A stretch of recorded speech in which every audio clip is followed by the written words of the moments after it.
নমস্কার বন্ধুরা, সবাইকে সিস্টার টেস্টি কিচেনে সবাইকে স্বাগত জানাই। আর সিস্টার টেস্টি কিচেনের আজকে রেসিপি হচ্ছে আমের বরফি। তো প্রথম থেকে শেষ পর্যন্ত আপনারা ভিডিওটা দেখুন বন্ধুরা, যে আমের বরফি আমি কী মিল্ক ম্যাঙ্গো বরফি তো কেমন করে বানাচ্ছি আপনারা প্রথম থেকে শেষ পর্যন্ত দেখুন যে আমি কেমন করে বানাচ্ছি। প্রথমে আমি ওভেন ধরিয়ে এই যে দুধ জাল দিতে বসিয়ে দিয়েছি, আর এর মধ্যে পরিমাণ মতন চিনি দিয়ে দিচ্ছি।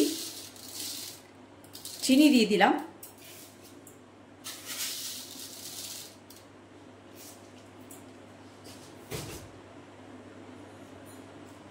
দিয়ে দিলাম স্বাদ অনুযায়ী নুন।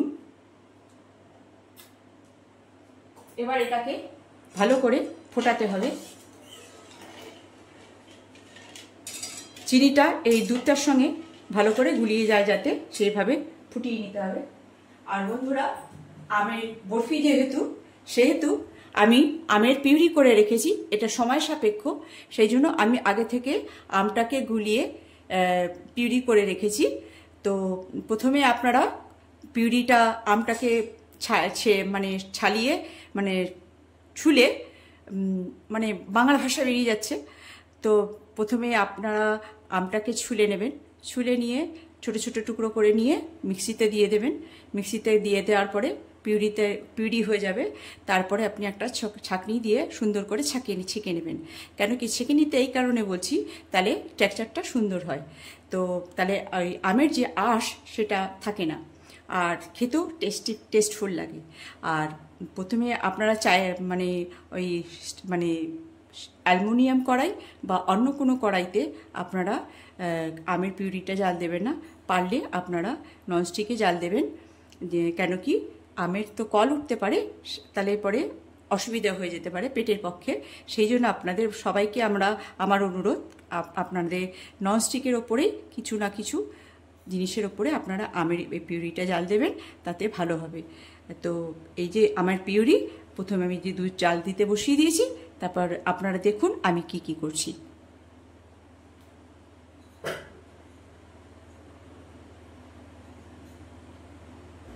বন্ধুরা, এইবারে যে আমের পিউরিটা, এইবারে আমি এর ভিতরে আমের পিউরিটার ভেতরে আমি এইবারে এই দুধটা আমি অ্যাড করব।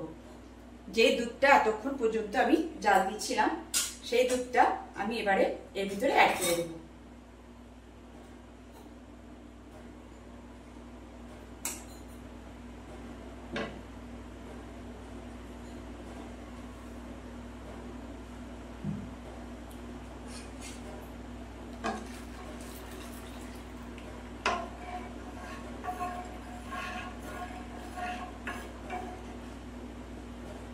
এইবারে দুধটা দেওয়ার পরে আমি ভালো করে এটাকে ফুটিয়ে শুকিয়ে নেব।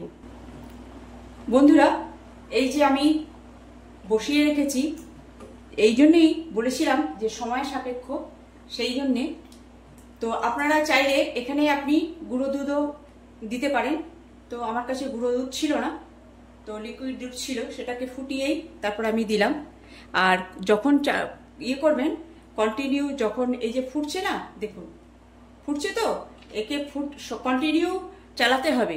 কেন কি যদি তলায় ধরে যায়, তাহলে সব রেসিপিটাই পুরো মাটি, এতটা জিনিসের যে গুরুত্ব সব শূন্য হয়ে যাবে।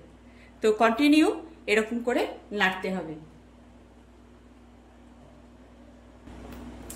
বন্ধুরা, এইরকম জাল দিতে দিতে দেখুন বন্ধুরা, এরকম হয়ে যাবে।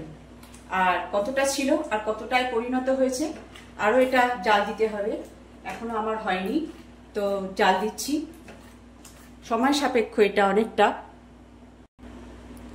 দেখুন বন্ধুরা, এই যে এইভাবে আস্তে আস্তে আস্তে আস্তে করে কতটায় পরিণত হয়েছে এই যে পিউরিটা।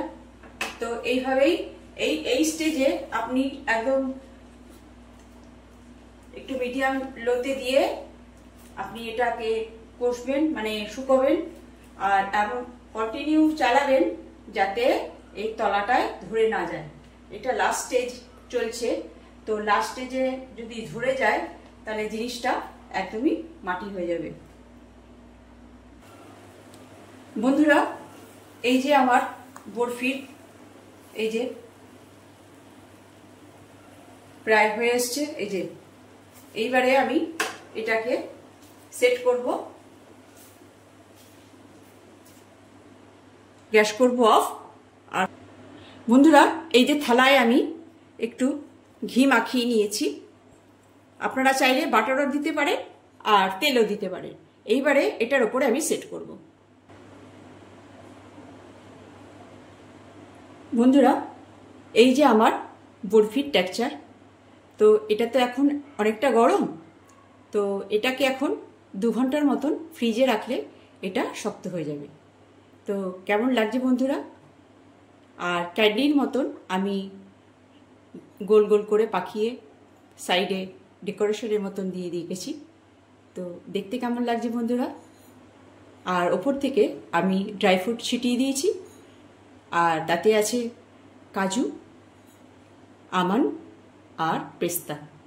এটা আমি ড্রাই রোস্ট করে নিয়েছিলাম ঘি দিয়ে, তো সেটাই আজকে আমি এটার উপর দিয়ে ছিটিয়ে রেখেছি, যাতে দেখতেও ভালো লাগে, খেতেও সুস্বাদু লাগে। তো কেমন লাগছে বন্ধুরা আমার এই ম্যাঙ্গো মালাই মিল্ক ম্যাঙ্গো বরফি? কেমন লাগছে? তো ভালো লাগলে সামান্য রেসিপি আপনারা বানিয়ে খেতে পারবেন, আর আমার এই সামান্য রেসিপি আপনারা বানিয়ে খান, এনজয় করুন। আর যদি ভালো লাগে তাহলে একটু লাইক দেবেন, কমেন্টস দেবেন, শেয়ার করবেন, আর পারলে সাবস্ক্রাইব করবেন।